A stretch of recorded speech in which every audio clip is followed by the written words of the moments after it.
All right, time for our weekly stick check here at Joe Walton Stadium. I'm Matt Geica, joined by senior midfielder Sophia Eureka from Emmitsburg, Maryland, one of just 5 Colonials to have started all 12 games to this point. It's been an interesting season so far, Sophie, as you go into the last 2 weeks of conference play here, at least as far as the regular season is concerned. A 4-game win streak going into conference play, then you lose 2 in a row, but then a big win against St. Francis here at home last Friday. So how do you keep it on that even keel that athletes and coaches always talk about?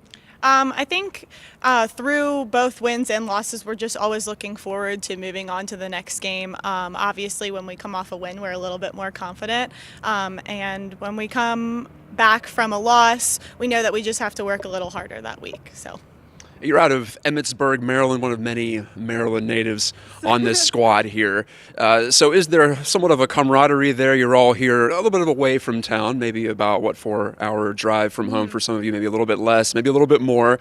But does that help with team bonding to know that you're all from, well, most of you are from a similar part of the country? Yeah, absolutely. And it's funny because we all know a little bit of everyone from each other's hometowns. And I think playing too, it helps. I think Maryland girls have their own style in terms of how we play, and that really helps mesh together. And then obviously we have a couple of New York, one Pittsburgh. They all fit in well with us too, so it all works out. I didn't think about regional playing style. I'm sure that comes into it as well.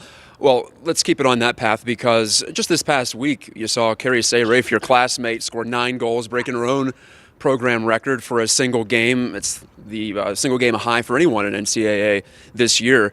When someone is getting hot early like that, do you change and adapt to try to feed her the ball more, or do you try to keep it as on game plan as possible? I think we try to keep it on game plan. I mean, we were running our same sets as we always do. Carrie was just there every single time. We were like, are they going to stop her, So I don't think we change anything, no. We just stay with the plan. What does the read and react process say a team is stopping or stymieing part of what you want to do? How many alternatives do you guys have in mind? Or do you have to maybe chat about it on the sideline a little bit with a timeout or at halftime? Definitely a timeout helps. It really helps to take a breath and say, okay, this isn't working for us. What can we run, or how can we look? What option are we looking for in this set that's going to work against this defense? Last time you took to the road, didn't go well. The losses at Wagner, Mount St. Mary's. Hate to bring it up, but to your point, it gives you an opportunity for some redemption and a comeback here as you go to the road. Again, Sacred Heart on Thursday, and then LIU Brooklyn on Saturday. So what needs to change here for this trip? I think just like we said, we're staying with the game plan, knowing what options we have to work on. Defense, we've been pretty solid on that. We just had played a lot of it in our last 2 games. Just continuing to move as a unit and on both ends of the field, actually. So.